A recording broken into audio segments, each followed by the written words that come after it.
Les amis, bienvenue sur cette chaîne qui sera consacrée au football, voilà.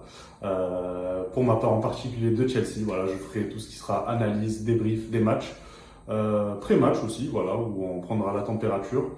On va parler donc du championnat anglais, bien sûr, des gros championnats, hein, espagnol, italien, allemand et français, bien sûr, notre chère France.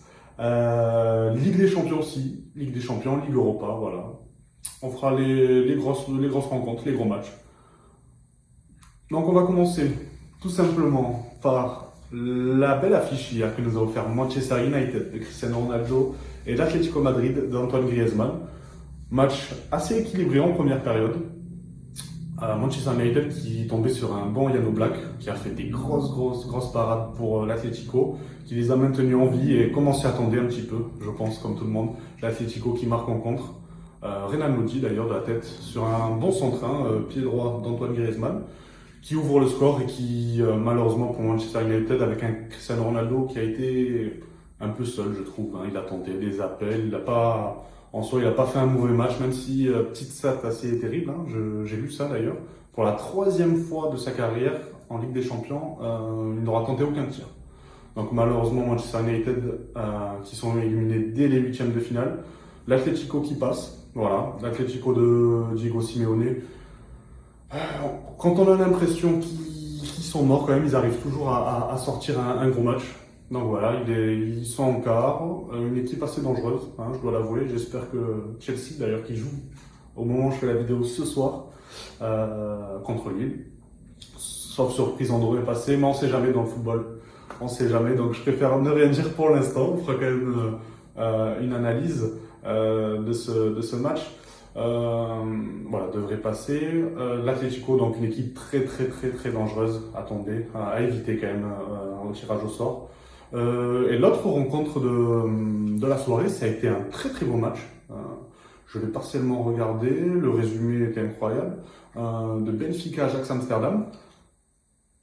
Sébastien Haller qui restait sur, je crois, c'était combien 6 rencontres d'affilée ou 7 où il marquait en Ligue des Champions, le premier à faire ça. Malheureusement, il n'aura pas marqué et malheureusement pour les Ajacides, c'est Benfica qui passe. Benfica sur un but de Darwin Nunez, très bon attaquant uruguayen que j'aime beaucoup ce joueur, qui élimine un petit peu la surprise générale quand même, hein, l'Ajax Amsterdam qui partait bien dans cette Ligue des Champions, qui me faisait penser, pas exactement, c'était pas le même joueur, mais à l'Ajax version 2018-2019 où ils vont en demi-finale de Ligue des Champions, ils sont pas très loin de se qualifier pour la finale. Voilà, c'était un Ajax quand même assez bon dans le jeu, hein, qui se procurait beaucoup d'occasions. Malheureusement pour eux, ils se prennent un but, voilà, des Lisboètes, où Onana quand même se rate un petit peu sur la sortie. Voilà, lui qui n'a pas beaucoup joué cette année, dû à sa suspension, est-ce qu'il a manqué de rythme? On ne saura pas malheureusement pour les joueurs de l'Ajax, c'est fini pour cette Ligue des Champions. Donc Benfica, petite surprise, hein, petite surprise parce que dans la phase de groupe, ils arrivent à sortir du groupe avec un Barça qui était inexistant à l'époque. Donc ils ont profité de ça. Mais là, sur ce match-là, je ne les voyais pas gagnants et ils m'ont agréablement surpris, hein. Ils arrivent à sortir les joueurs de l'Ajax. Donc ça sera les quarts de finale pour eux. Donc c'est une très bonne chose, hein. Moi j'aime beaucoup ça dans le football quand ça change un petit peu, quand on a des équipes comme ça qui arrivent à sortir, qui font des bons parcours, ça change toujours la même chose, etc. Et donc ce soir, le programme, ça sera Chelsea-Lille et Villarreal-Juventus de Turin. Donc la Juve et Villarreal qui avaient fait match nul à l'aller. Donc là, ce soir, ça sera 50-50. La vieille dame, je pense qu'elle peut sortir un gros match quand même. C'est une équipe qui a l'habitude de ces rencontres, même si cette année on ne les voit pas du tout, on n'en entend pas parler d'eux, surtout depuis le départ de CR7. Donc voilà, c'est une équipe, voilà, le match jouera vraiment 50-50, c'est pas une équipe non plus qui va écraser la rencontre ou quoi, mais à l'expérience avec certains joueurs, hein, il y a quand même des Bonucci, des Chiellini, il y a des grands joueurs, des Dybala, des Chiesa, très bons joueurs, donc ça peut le faire. Et puis Villarreal d'Unai Emery qui en championnat est totalement à la rue je trouve, mais en Ligue des Champions ils arrivent toujours à se surmonter, à se motiver. Donc au match aller ils l'ont prouvé, ils sont revenus au score avec le but, si je ne dis pas de bêtises, de Dani Parejo qui marque. Donc ça peut le faire pour Villarreal, un vrai 50-50 sur ce match. Voilà, j'aimerais quand même, voilà, si je vais jusqu'au bout de mon raisonnement des surprises, j'espère que Villarreal passera quand même, voilà. Ça fait très très longues années qu'ils l'ont plus fait. La dernière fois qu'ils sont passés pour les quarts, ils étaient allés en demi, si je dis pas de bêtises, 2005-2006. Avec, c'était une nation contre Arsenal en demi, si je dis pas de bêtises. Et puis pour l'autre rencontre, on a voilà, Chelsea, Lille, les Blues qui se rendent à Lille. Alors, on ne sait pas comment encore, hein, comme vous l'entendez, il y a beaucoup de difficultés en ce moment pour Chelsea depuis la crise et la guerre qui se passe en Ukraine.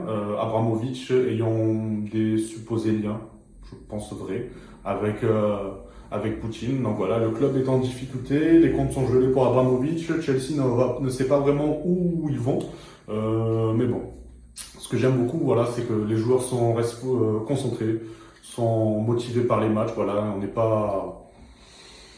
Ça doit être dur, ils y pensent forcément. Hein. Ça parle d'avenir, ça parle de contrat, c'est sûr. Mais je trouve qu'ils arrivent quand même à rester motivés sur les objectifs du club, hein, qui sont, pourquoi pas, de remporter la Ligue des Champions 2 fois de suite.